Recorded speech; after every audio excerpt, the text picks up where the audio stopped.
16 na mamahaling baril ang nasabat sa loob ng maximum security compound ng National Bilibid Prison. Ang mga armas itinago sa isang donation box sa ilalim ng sahig. Balitang hatid ni John Consulta. Sino ba naman ang mag-aakalang sa loob ng puting donation box na puno ng barya?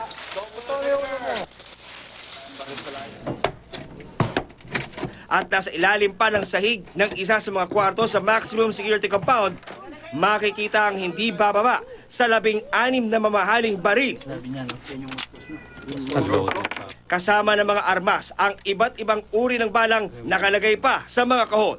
Sa inisyal na investigasyon ng Bureau of Corrections, sa 16 na na-recover na baril, 2 lang ang may record pero parehong expired na ang rehistro.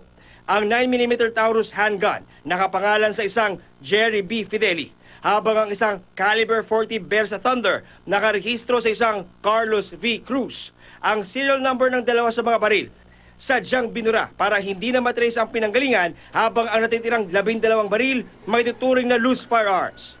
Determinado ang Bucor na alamin kung kaninong nanggaling ang mga baril para malaman kung paano na ipasok ang mga ito sa NBP at napunta sa mga inmate. We will conduct siguro massive searching operations na sa lahat ng areas.